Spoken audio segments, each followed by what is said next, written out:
नमस्कार, आप देख रहे हैं आईबीसी 24। मैं हूं आपके साथ विजय कुमार पंड्या। बुलेटिन की शुरुआत छत्तीसगढ़ से, क्योंकि छत्तीसगढ़ में आज 243 कोरोना संक्रमित मिले हैं और सबसे ज्यादा बिलासपुर से। जी हां, 64 नए कोरोना मरीज बिलासपुर में आज पाए गए।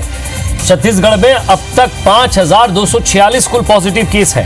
कांकेर से 45, रायपुर से 25 नए कोरोना मरीज और प्रदेश में कोरोना संक्रमित अब तक 24 लोगों की मौत हो गई है। तो छत्तीसगढ़ में आज 146 मरीज ठीक भी हुए हैं। छत्तीसगढ़ में अब तक 3658 मरीज ठीक हुए हैं। प्रदेश में एक्टिव मरीजों की संख्या 1564। मौदापारा टीआईबी कोरोना पॉजिटिव हुए हैं।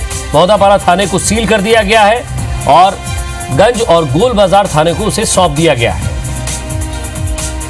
इस खबर पर और ज्यादा बातचीत के लिए हमारे संवाददाता विनय वर्मा हमारे साथ जुड़ गए। विनय, जिस तरह से लगातार संक्रमित मरीजों की संख्या बढ़ी है, छत्तीसगढ़ में आज 243 कोरोना संक्रमित। देखिए, आज 243 कोरोना संक्रमित मरीज मिले हैं, जो अब तक का सबसे बड़ा आंकड़ा है। रायपुर की स्थिति आज काफी बेहतर है। वहां पर केवल 25 ही कोरोना संक्रमित मरीज मिले हैं, लेकिन बिलासपुर 64 नए मरीजों के साथ में आज सबसे ज्यादा संक्रमित वाला शहर आज पूरे दिन का माना जा सकता है। अब देखना होगा कि स्वास्थ्य विभाग की तरफ से क्या कुछ नई तैयारी, क्योंकि राज्य शासन ने अब तैयारियां बड़ी तेज कर दी हैं और आज पूरी एक मंत्रिमंडल की एक बैठक की है, जिसमें से ये तय हुआ है कि कुछ दिनों में संभावित रूप से लॉकडाउन हो सकता है। और ये भी संकेत मिले हैं कि वो लॉकडाउन एक सप्ताह से 10 दिन से ज्यादा भी हो सकता है। जिला प्रशासन पे ये पूरी जिम्मेदारी सौंप दी गई है। हमने इस जो मामला है, इसमें स्वास्थ्य मंत्री से भी बात किया, तो ये उनका कहना है कि फील्ड का अफसर, क्योंकि जिला प्रशासन का अधिकारी कलेक्टर होता है, तो उनके तरफ से जो रिपोर्ट आएगी शासन की तरफ से मिला करके वो पूरा लॉकडाउन की स्थिति को तैयार किया जाएगा। इसको हो सकता है किसी को तकलीफ हो, किसी को परेशानी हो, उनके बारे में भी ध्यान दिया जाएगा। फिलहाल 3 दिन या 4 दिन के पहले समय दिया जाएगा, घोषणा की जाएगी। उतने दौरान सब लोग तैयारी करेंगे, क्योंकि पूर्व में उनका ये कहना है कि जिस तरह से केंद्र सरकार ने तुरंत लॉकडाउन कर दिया था, तो काफी लोग बाहर फंसे रह गए थे। ऐसा राज्य में नहीं होगा, पूरी तरह से व्यवस्था करके लॉकडाउन की जाएगी। फिलहाल जो आज की स्थिति देखें, तो आज की स्थिति में रायपुर में 6वां थाना मौदापारा वो सील हुआ है। इससे पहले इसके अलावा एक डॉक्टर है डीकेएस अस्पताल के, वो संक्रमित पाए गए हैं और एम्स से भी 3 नर्सिंग स्टाफ पाए जाने की सूचना है। अब जो आज का स्थिति है, आज पूरे दिन भर में कार्रवाई की गई है सैनिटाइजेशन की रायपुर में, और लोगों को मास्क के लिए एकदम बिल्कुल प्रतिबंधित कर दिया गया है। इसके अलावा एक नई चीज जारी हुई है शासकीय जो कर्मचारी हैं उनके लिए, कि अब द्वितीय और तृतीय वर्ग के कर्मचारियों के लिए केवल 1/3 ही ड्यूटी लगाई जाएगी। नया रोस्टर लागू किया जाएगा। प्रथम और द्वितीय श्रेणी के अधिकारी वो पूरी तरह से नौकरी करेंगे। इसका मतलब है कि काफी अब लोगों को धीरे धीरे, बिल्कुल विनय, और एक लंबी लड़ाई है, इसे हम सबको मिलकर लड़ना है और लगातार शासन प्रशासन भी कोशिश कर रहा है। बहुत बहुत शुक्रिया इस तमाम बातचीत के लिए। छत्तीसगढ़ में कोरोना रोकथाम को लेकर आज मुख्यमंत्री भूपेश बघेल ने अपने सभी मंत्रियों के साथ एक महत्वपूर्ण बैठक ली है। बैठक में निर्णय लिया गया कि 21 जुलाई के बाद ज्यादा कोरोना प्रभावित वाली जगहों पर लॉकडाउन किया जा सकता है। लॉकडाउन करने का पूरा अधिकार कलेक्टर को दिया गया है और इस दौरान जरूरी वस्तुओं की सेवाएं जारी रहेंगी। साथ ही फैसला लिया गया है कि ग्रामीण क्षेत्र और उपज मंडी लॉकडाउन से मुक्त रहेंगे। व्यापारिक परिवहन सेवा भी जारी रहेगी। मंत्री रविंद्र चौबे ने बताया कि रायपुर, बीरगांव, राजनांदगांव, अंबिकापुर, दुर्ग, भिलाई, बिलासपुर समेत कई जगहों पर कोरोना पॉजिटिव की संख्या में लगातार बढ़ोतरी हो रही है। उन्होंने ये भी कहा कि बीरगांव में 100% लोगों का कोरोना का टेस्ट किया जाएगा। मंत्री चौबे ने बताया कि कोरोना टेस्टिंग की संख्या बढ़ाने के निर्देश फिलहाल दिए गए हैं। स्वास्थ्य विभाग में टेक्नीशियन, एएनएम आदि रिक्त पदों को शीघ्र भरने के निर्देश दिए गए हैं। नेता प्रतिपक्ष धर्मलाल कौशिक ने कहा है कि सरकार लॉकडाउन को लेकर कड़े निर्णय लेना उन्हें चाहिए। कलेक्टरों को अधिकार दिया जा रहा है कि अपने जिले का, अपने वस्तु स्थिति का और जिस तरीके से संक्रमण की स्थिति है उसको देखते हुए वो अपने अपने स्तर पे तत्काल इस बात का निर्णय लेंगे। और प्रथमतः अगर ये किया जाएगा तो अवधि क्या हो सकती है, लेकिन 7 दिन से कम की अवधि नहीं होगा, तभी संक्रमण को हम रोक पाने में सफल होंगे। बीजेपी तो हमेशा इस बात के समर्थन में है कि कड़े निर्णय लेना चाहिए, बड़े निर्णय लेना चाहिए, जनता की सुरक्षा होनी चाहिए, उनके भविष्य के साथ में उनके साथ में खिलवाड़ नहीं होनी चाहिए। छत्तीसगढ़ की राजधानी रायपुर में तेजी से बढ़ रहे कोरोना संक्रमण को देखते हुए कलेक्टर और एसएसपी ने विभिन्न व्यापारिक संगठनों के साथ आपात बैठक बुलाई और इस बैठक में कोरोना संक्रमण को फैलने से रोकने के लिए क्या कुछ कदम उठाए जाने चाहिए, इसको लेकर व्यापारियों से चर्चा की गई और इस दौरान कई व्यापारिक संगठनों ने 7 दिन से लेकर 14 दिन तक लॉकडाउन की मांग भी रखी है। हालांकि कुछ व्यापारिक संगठनों ने इस बात का विरोध भी किया है, वहीं कुछ व्यापारियों ने व्यापार के समय घटाने की मांग की है और इस मामले में अंतिम फैसला कलेक्टर्स की ओर से लिया जाएगा। सुझाव सबके अलग अलग थे। हर एसोसिएशन ने अपने अपने हिसाब से सुझाव दिया जिसकी जैसी परिस्थिति थी और सभी सुझाव को नोट किया गया है। हमने ये बात रखी है कि पहले स्वयं को सुरक्षित रखने के लिए आप स्वयं प्रयास करें, प्रशासन के ऊपर निर्भर न रहें। विरोध भी हुआ कि लॉकडाउन को लेकर कुछ अगेंस्ट में भी दिखे गए कुछ समय? सभी ने अपनी बात रखी, ऐसी कोई विरोध वाली कोई बात नहीं आई थी। पॉजिटिव जो केस बढ़ते जा रहे हैं उसके लिए क्या उपाय कर सकते हैं, सारे उद्योग संगठन से उन्होंने विचार विमर्श किया, सारे व्यापारी संगठनों से विचार विमर्श किया कि इसको कैसे कंट्रोल कर सकते हैं और सबकी मिलके भागीदारी से कैसे इसको अपन अच्छे से कंट्रोल कर सकते हैं, इसी का पूरा डिस्कशन था। व्यापारियों से भी यह बात रखी कि हमें आगे आने वाले समय में क्या किया जाना चाहिए, जिस पर बहुत से व्यापारी संगठनों ने 7 दिन या 14 दिन के लॉकडाउन करने पर अपनी सहमति व्यक्त की। और छत्तीसगढ़ राज्य में कोरोना संक्रमण की रोकथाम और नियमों के प्रभावी क्रियान्वयन के लिए राज्य सरकार ने समय समय पर दिशा निर्देश जारी किए हैं। सरकार ने कोविड-19 के संक्रमण की रोकथाम के लिए अब इन निर्देशों का उल्लंघन करने वालों पर जुर्माना लगाने का फैसला किया है, जिसके तहत सार्वजनिक स्थलों में मास्क, फेस कवर नहीं पहनने पर 100 रुपए, होम क्वारंटाइन के दिशा निर्देशों का उल्लंघन करने पर 1000 रुपए, सार्वजनिक स्थलों पर थूकते पाए जाने पर 100 रुपए, दुकानों, व्यावसायिक संस्थानों के मालिक की ओर से सोशल डिस्टेंसिंग के उल्लंघन पर 200 रुपए का जुर्माना वसूला जाएगा।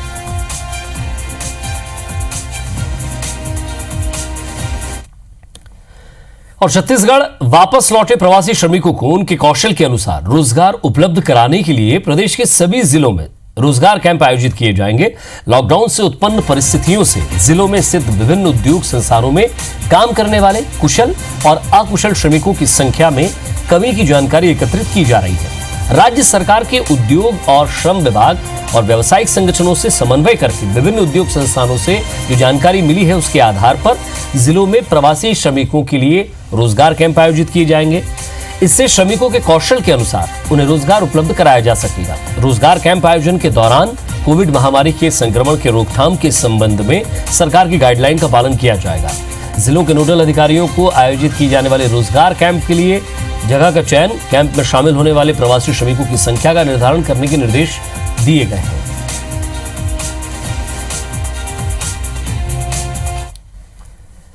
और इधर रायगढ़ प्रवास पर पहुंचे प्रदेश भाजपा अध्यक्ष विष्णुदेव साय ने राज्य की भूपेश सरकार को हर मोर्चे पर विफल बताते हुए कहा कि यदि केंद्र की मोदी सरकार लोगों के जनधन खाते में पैसा नहीं भेजती, उज्ज्वला योजना हितग्राहियों को निःशुल्क गैस नहीं देती और राशन कार्ड धारियों को मुफ्त राशन नहीं देती, तो राज्य की स्थिति और बुरी हो जाती। उन्होंने आरोप लगाया कि भूपेश सरकार बनने से पहले कांग्रेस ने तरह तरह के वादे किए थे, लेकिन उन वादों को पूरा नहीं कर पाई। उन्होंने कहा कि कोरोना संक्रमण के चलते बीजेपी सड़कों पर प्रदर्शन नहीं कर पा रही है, लेकिन स्थिति सामान्य होते ही सरकार को घेरेंगे। उन्होंने बीजेपी को मजबूत विपक्ष भी बताया। आज 1.5 साल से ज़्यादा समय हो गया, लेकिन एक भी अपने वादे में सरकार सफल नहीं हो पा रही है। लेकिन कोरोना महामारी के कारण बड़े बड़े आंदोलन, जुलूस से सब अभी संभव नहीं है और जब ये सब वातावरण शांत होगा तो भारतीय जनता पार्टी बड़ी बड़ी रैली, बड़ा आंदोलन करेगी। और मरवाही में कांग्रेस और भाजपा की जोर आजमाइश के बाद अब जनता कांग्रेस छत्तीसगढ़ पार्टी भी मैदान में उतर आई है। आज पेंड्रा के असेंबली हॉल में पार्टी का कार्यकर्ता सम्मेलन आयोजित किया गया, जिसमें करीब 1000 लोग शामिल हुए हैं। अजीत जोगी के निधन के बाद पार्टी के पहले राजनीतिक आयोजन में शामिल होने के लिए कोटा विधायक रेणु जोगी और लोरमी विधायक धर्मजीत सिंह के अलावा पार्टी के दूसरे बड़े नेताओं ने शिरकत की, जबकि बलौदाबाजार विधायक प्रमोद शर्मा और पार्टी के प्रदेश अध्यक्ष अमित जोगी क्वारंटाइन होने के चलते शामिल नहीं हो सके हैं। अमित जोगी ने वीडियो संदेश के जरिए कार्यकर्ताओं को संबोधित किया। उन्होंने पार्टी को जीत दिलाने का संकल्प दिलाते हुए कहा कि मरवाही में दिल्ली और रायपुर में बैठे नेता आ रहे हैं और जमानत जब्त करा कर जाएंगे। रेणु जोगी ने कहा कि बारिश के बाद भी इतनी बड़ी संख्या में लोगों का ये पहुंचना अजीत जोगी के प्रति निष्ठा को बतला रहा है। इतनी विपरीत परिस्थिति, मौसम अनुकूल नहीं होने के बावजूद भी आप लोगों ने जो प्यार और स्नेह दर्शाया है, उनके प्रति श्रद्धा दिखाई है, उसके लिए मैं आप सबको हृदय से धन्यवाद देती हूँ। मरवाही उपचुनाव को लेकर कांग्रेस के भीतर विवाद लगातार सामने आ रहे हैं। पहले नेताओं की फोटो को लेकर भिड़े नेता के बाद अब गौरेला में चाय चौपाल के आयोजन का श्रेय लेने के लिए दो नेताओं ने आपस में जमकर उनके बीच नोकझोंक हुई। जिले के प्रभारी मंत्री जयसिंह अग्रवाल के निर्देश पर पूरे जिले में 9 जुलाई से चाय चौपाल कार्यक्रम आयोजित किए जा रहे हैं। गौरेला ब्लॉक के हर्री गांगपुर में आयोजित शिविर में कांग्रेस के गौरेला ब्लॉक अध्यक्ष अमोल पाठक और जिला मीडिया प्रभारी घनश्याम ठाकुर के बीच तीखी नोकझोंक हुई। खुद जिला अध्यक्ष मनोज गुप्ता भी इस दौरान मौजूद रहे, जिन्होंने बीच बचाव करते हुए मामला शांत कराया। इसके पहले चाय चौपाल की शुरुआत के दिन 9 जुलाई को पेंड्रा के जिला कार्यालय में पेंड्रा ब्लॉक कांग्रेस अध्यक्ष प्रशांत श्रीवास और जिला कांग्रेस अध्यक्ष मनोज गुप्ता के बीच विवाद हुआ था।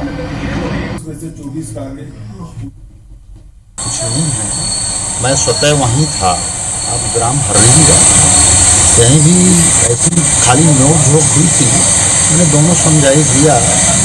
खाली आप मिसअंडरस्टैंडिंग है आपस में, कोई कहता है मेरी शिकायत हो रही है, कोई कहता है मैं तो ऐसी कोई मता शिकायत नहीं, सबको मिलजुल के काम करना। सब बर्बस की लड़ाई लड़ रहे हैं हम लोग और इसमें बहुत ज़्यादा उनको प्राप्ति नहीं बना है। हमारी पार्टी तो वैसे ही मजबूत और सक्षम है और हम लोग ये सब चीज़ों झंझट में पड़ते नहीं हैं। छत्तीसगढ़ गृह निर्माण मंडल के नवनियुक्त अध्यक्ष कुलदीप जुनेजा पदभार ग्रहण करने के लिए पहले एक्शन मूड में नजर आ रहे हैं। उन्होंने हाउसिंग बोर्ड के सभी नए प्रोजेक्ट पर काम शुरू करने के पहले सर्वे कराने की बात कही है। जुनेजा के मुताबिक हाउसिंग बोर्ड के मकान सस्ते होने के बाद भी बिक नहीं पा रहे हैं। ऐसे में निर्माण कार्य अब तक अधूरे हैं। उसके पीछे वजह क्या है, इसकी जांच और अध्ययन कराया जाएगा। जुनेजा का कहना है कि नई परियोजना पर रोक नहीं लगाई जाएगी, लेकिन उनका सर्वे करवाया जाएगा और सही मानक पाए जाने पर काम कराए जाएंगे। जगह का चयन ठीक नहीं होने के कारण बहुत सारी जगह नहीं बिकती। जब प्राइवेट की बिक जाती है तो हाउसिंग बोर्ड की क्यों नहीं बिकती? हाउसिंग बोर्ड की जगह सस्ती रहती है। अब हम कोशिश करेंगे कि जगह जहां भी तय हो, पहले निरीक्षण करेंगे, जगह देखेंगे और जगह तय करने के बाद में प्लान को भी चेंज करेंगे कि प्लान क्यों ऐसा नहीं होता है। एक आध दो जगह तो ऐसा पता चला कि 2-2, 3-3 मंजिल बना दिया, लिफ्ट नहीं लगाए हैं। भिलाई के चरोदा स्थित आदर्श नगर में एक महिला ने एक डीएसपी के आरोपों और उसकी थप्पड़ से आहत होकर घर की रसोई में फांसी लगा ली।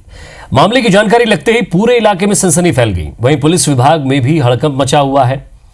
मृत महिला के पति केवी अरुण ने आरोप लगाया कि एक दिन डीएसपी अनामिका जैन उनके घर आई। इस दौरान उनके मृतका पर आरोप लगाया कि उसके पति के साथ अवैध संबंध है, जिसे लेकर दोनों के बीच काफी देर तक बहस हुई। इसके बाद डीएसपी अनामिका जैन ने उनकी पत्नी को पूरे परिवार के सामने जोरदार थप्पड़ जड़ दिया। बात इतने पर भी नहीं रुकी। अनामिका जैन ने ट्यूशन गई उनकी बेटी को भी बुलाकर अवैध संबंधों की जानकारी दे दी, जिससे आहत उनकी पत्नी ने घर की रसोई में फांसी लगा ली। मृत महिला के पति केवी अरुण ने डीएसपी अनामिका जैन पर आत्महत्या के लिए उकसाने का आरोप लगाया है। वहीं मामले पर एएसपी रोहित झा ने यह कहा कि पूरे मामले की छानबीन के बाद कार्रवाई की जाएगी। और मानसिक तनाव का मेन कारण यह है कि जो अनामिका जैन मैडम जो है, जिसके ऊपर में उनके पति के साथ अवैध संबंध का जो भी चीज खुलासा करते हुए कल बात कर रही थी और उसमें मेरी मिसेज को एक थप्पड़ भी मारा है। अभी जांच के दौरान कुछ इस तरह की बातें आ रही है कि किसी के दबाव में महिला के द्वारा आत्महत्या की गई है। मौके पर नगर पुलिस अधीक्षक छावनी स्वयं उपस्थित हैं और जिस भी प्रकार के तथ्य आएंगे उसके हिसाब से आगे कार्रवाई की जाएगी। इस खबर पर और ज्यादा बातचीत के लिए हमारे संवाददाता मनेंद्र हमारे साथ जुड़ रहे हैं। मनेंद्र, डीएसपी पर एफआईआर की मांग की गई है अनामिका जैन पर। जी निश्चित तौर पर अभी जिस तरह से पंचनामा करने के बाद बॉडी को वापस लाया गया, परिजनों को सौंपा गया, उसके बाद फिर से एक बार माहौल गर्मा गया और अनामिका जैन पर जो डीएसपी हैं वर्तमान में, उन पर एफआईआर दर्ज कराने की बात की गई है और परिजनों ने मांग की है कि तुरंत उन पर एफआईआर दर्ज किया, क्योंकि उनकी प्रताड़ना के बाद, उनके थप्पड़ मारने के बाद उनसे आहत होकर अपने आप को जो है लज्जित महसूस करके उसने आत्महत्या कर ली है और उस आत्महत्या का कारण भी जो है अनामिका जैन है। इस बात को लेकर लगातार परिजन और उनके जो साथी है, जो आसपास के लोग हैं, वो मांग कर रहे थे, क्योंकि निश्चित तौर पर एक बड़ी घटना कही जाएगी, क्योंकि कोई डीएसपी किसी के घर में जाकर उसके साथ में बदसलूकी करती है, फिर उसको किसी तरह से आहत करती है, तो उसके बाद उस महिला का आत्महत्या कर लेना एक बड़ा मामला है, जिस पर लगातार ये थाना घेराव की घटना जो है की गई है। थाना बचाव को रखकर थाने में घेराव किया गया और मांग की गई है एफआईआर की। फिलहाल बड़े जो अधिकारी हैं, एसपी लेवल के अधिकारी हैं, उनसे लगातार जो है थाना प्रभारी और डीएसपी जो बात कर रहे हैं और क्या इसमें डिसीजन लिया जाएगा, उसके बाद ही कुछ फैसला किया गया एफआईआर दर्ज होगी या नहीं होगी। जी शुक्रिया मनेंद्र, नजर बनाए रखिएगा, आगे भी आपसे अपडेट लेते रहेंगे। तो डीएसपी के थप्पड़ से आहत होकर खुदकुशी की है परिजनों का यह और इसी के साथ फिलहाल इस बुलेटिन में इतना ही। नमस्कार।